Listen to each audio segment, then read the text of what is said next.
seconds while Mohan is setting up, let me just start briefly telling you a little bit more about SingTel. SingTel is the largest telecommunications company in Singapore. Right, we're also the largest in Singapore by market capitalization in terms of a company size. What many people do not know is that SingTel do not operate just only within Singapore, right? In the early 1990s, when the global telecommunications market opened up, SingTel actually ventured out of Singapore, right? It bought into various operators across Asia Pacific, and the net result of which is the creation of a SingTel Group, which is effectively a collection of 7 operators operating across 25 different countries, right? Collectively, as a group, SingTel Group represents 501 million mobile subscribers. Yeah, we are very specific with our numbers, right? To that end, SingTel decided that, in order to stay ahead of the curve, in order to stay ahead of the competition, due to eroding margins from OTT players, SingTel decided to set up a venture fund, which is essentially SingTel Innovate Venture, which I'm working in today, right? So we started in September 2010. We are 100% separate entity from SingTel. So essentially what that means is that it allows us to be very nimble and fast in our decision-making structures, right? So we do not need to go back to SingTel board for investments if we want to make. We just go straight to our IC, get it done, quite a few weeks, and we're done, right? Unlike other venture funds which has a strategic parent, they typically need to spend a lot more time to get their buy-in and such.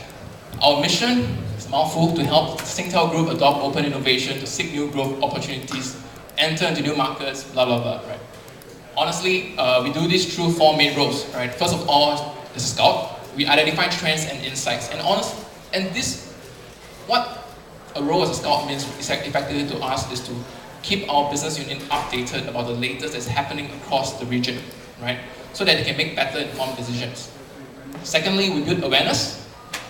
We all know this. Telcos are not known to be very innovative people, right? So dump hive and things like that. Maybe there's all kinds of names for telcos. So to that end, we are trying to change the mindset of this, right? Every entrepreneur that we met, every startup that we meet, it is about selling ourselves as the preferred partner to go to Asia. So remember this, right? If you ever want to go to Asia, SingTel Group wants to be your preferred partner into Asia. Thirdly, we incubate and we develop partnerships, right? So to that end, probably less in the United States office, but in the Singapore office, we do a lot of what we call grassroots level innovation. So we do things like regional startup weekend. So we brought the whole concept of startup weekend into Singapore. We thought, it's not so interesting to do it in one market. Why don't we tie everything up regionally, right? Let's do one in Indonesia, Philippines, Thailand, India and such. And we effectively did a regional startup weekend, and we selected a couple of winners from each of the country. And then we we sponsored the GFDI Innovate Bootcamp in 2012, and we brought each of them into the bootcamp program and to take part in the accelerator program then. So we do a lot of this grassroots level innovation in Singapore. Lastly, we invest. I would say 90% of our time in Innovate, we actually spend investing, right? So we do a lot of investments and such. Unlike other strategic funds, we are not really that strategic focused in that sense that we do not need a BU buy-in for us to make an investment. So we tend to think of investments as a good standalone investment. So by investing in good standalone companies, we will tend to have that halo effect of strategic benefits. Right, so where do we invest? 10% of our investments is in cost saving today. So cost saving in this particular bucket is about how do we make the networks cheaper, better, faster, smarter, right? So to that end, this by the way, this is in absolute numbers. This is not in terms of investment size. Secondly, the second bucket we have is revenue enhancements. Basically non-carriage business. I'm talking about things like, how do I increase voice, SMS, data consumption, right? So a perfect example of this company would be Bubble Motion. I think they rebranded themselves Bubbly today, right? So the CEO, Tom Clayton, will be speaking in a bit. So 20% of our portfolio companies falls under that particular category. The last one we have is new revenues. So essentially, areas that the telcos are not playing in today, that we feel that, telcos have a right to play in. So I'll give you some examples, right? Internet of Things, payments, mobile advertising and such. So these are probably the more interesting stuff that we invest in. As you can tell very clearly from our portfolios, more than 70% of our companies today are in the new revenue category. We are fairly stage agnostic, we invest across the board, from seed stage all the way to late pre-IPO stages, right? As you can tell, 75% of my portfolio companies today are between early to growth stage. But to be honest, the sweet spot of our investment, on average, our investment is about $3 to $5 million. And the Series A to Series B, that's where we primarily invest as a group. And again, unlike other strategic funds, we don't like to be called strategic funds, by the way, but unlike other CVCs, we tend to lead most of our deals. So about 60% of the time, we tend to lead a particular deal. We've done 40 investments so far, right? So as a group, you need to understand this, right? We have about only 10 investment professionals around the world, right? And honestly, there's only 7 of us that's actively investing. So out of all these 40 companies, it was done by 7 people, and all these were done within 3 years, right? We only started, remember, in September 2010, and it wasn't until January 2011 that we really first started investing, right? So some of our portfolio companies are doing really well. I think about 10 to 15%, depends how you see it, has had some level of meaningful exits recently. 2014 has shaped up to be an extremely good year for us. Within the last quarter itself, we had 3 exits, or rather 2.5 exits. Maker Studios was one of the most recent ones. I think on Monday, Disney basically announced the acquisition of Maker Studios. If you're not familiar with Maker Studios, they are the largest multi-channel network in the world. It was a $950 million exit. It was a good return for us. Rutgers Wireless was one of our star portfolio company as well. They IPO'd late in 2012. That was one of our first money in, and they are still today valued at over $1 billion, I believe. TubeMogul recently just filed for IPO. In fact, just 2 days ago, they filed publicly for their S1. They're going to go public within the next few months. And of course, we have Vicky as well, MiG-33. Those are smaller exits that we had in our portfolio across the last 6 months or so. So all in all, the portfolio is doing well, fairly healthy, I would say. So we are hoping that 2014 will be a great year, because everyone knows this, right? The IPO window has really sort of opened up, and we have a few companies that's going out the gate as well in 2014. So we'll see how it goes. In terms of investment areas, right? We have a global mandate. So essentially, we invest all around the world. 18 investments, or about 50% of my investments, are today based in the United States. Another 20% or so in China, Taiwan, depends how you see, whether you believe Taiwan is part of China and such. But another 30% is based largely around Southeast Asia and the Pacific area, right? We have 4 offices worldwide. 1 in the United States, 1 in China, 1 in Singapore, as well as 1 in Israel. And like I said earlier on, we have about 10 investment professionals across the world, and we have probably seen more than 2,500 companies. These 2,500 companies are companies that we have seen, had a meeting, and remember to actually note it down in our system that we had internally. Probably like 5,000 or 6,000 by now easily. Through our sister funds, right? Like I said earlier, SingTel Group operates not just within Singapore, but also within Southeast Asia and parts of Africa, India, and such. So our sister funds includes like Globe Kickstart Ventures, right? So it's the venture fund for Globe, one of the largest operators in the Philippines, as well as AI as a startup, one of the accelerator programs that's inside Thailand, for instance.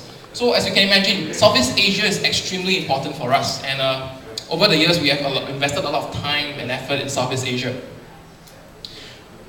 I first started my career as a VC back in Singapore, looking after Southeast Asia. I was effectively looking after Indonesia, Philippines, Thailand, India, and the most part of it, Singapore as well.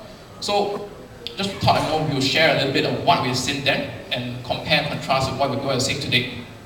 So back then, when we first started investing, I just met a lawyer friend that was here recently from Pillsbury, but really at that point in time, the lawyers in Singapore were very familiar with corp dev stuff, right? So everybody knows M&A and things, but how many lawyers in Singapore at that point in time know VC, right? So they tend to advise the companies wrongly, and as a result, the companies will get a huge bill of for their lawyer fees and such. So it was very different at that point in time, right? So VCs, for instance, do not know which law firm to go to, because we just do not have the kind of lawyers with expertise in that particular area. Founders in general were also fairly clueless, right? So if you ask them about term sheets, they will ask you 10 other questions about, what is this liquidation preference thing, what is this anti-dilution things. They do not understand what is standard and what is non-standard. So, typically you just have to discuss 2 or 3 things that matters, right? Pre-money valuation, your liquidation preference, and a few other things here and there. But You don't go down to details and ask them, what is this anti-dilution? Why do we need this in a term sheet? Things like that. So as you can imagine, when we first started out, there was a lot of education. We were really just teaching them, what is this and this is standard. We're not trying to cheat your money and such. We know that you want 51% of your company, but this is what you need to pay and such. There were a lot of TechCrunch clones. So as you can imagine, in Singapore at that point in time, nobody reads E27 yet, but I guess today they're reading more. But there were a lot of clones that essentially from Groupon. In 2012, I saw a lot of TaskRabbit and such. So there are still a lot of clones. Basically people looking at whatever that is popular in the US and they're just trying to copy the entire thing into Asia, which is not working, right? The other last one we feel, I think that's the most important thing, is that there is really very little exit in Singapore, right? That's back in 2010, 2011 when really there's just no buyers around the region. But today, we're starting to see a bit of signs of life in this part of the world, in Southeast Asia. So I think the first critical trend that we saw was the rise of accelerators and incubators, right? So there's just a lot of people like Vinny, like Amit and such. They are all doing a lot of great work and trying to help the companies proceed to the next level, right? So this has definitely increased and improved the quality of startups that we've been seeing on our end, because we tend to follow post-seed stage in the early A stage and such, in Singapore at least.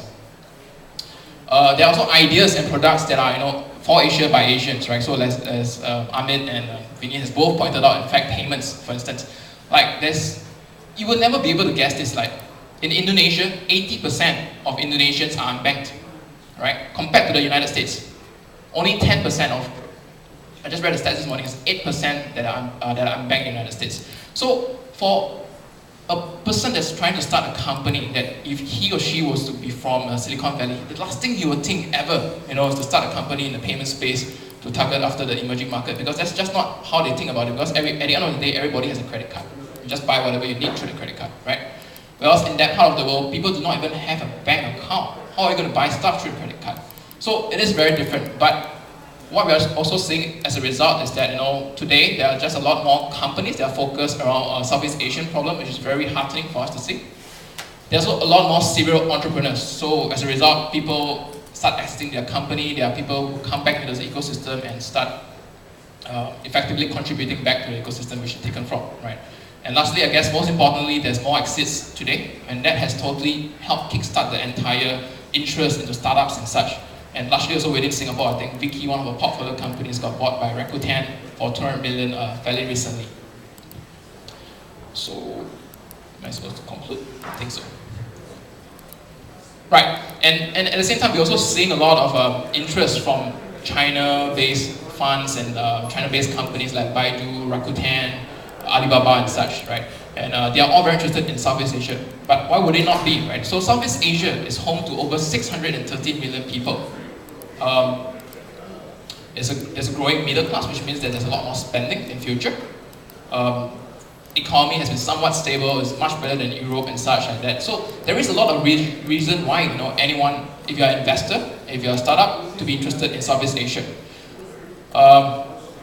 I guess to end it all, I'll just end it very quickly and say that if there's anything that you remember from this blabber that I had this afternoon, remember this, right? SingTel Innovate Ventures want to be your preferred partner into Asia, right? We want to be your gateway to Asia. Thank you.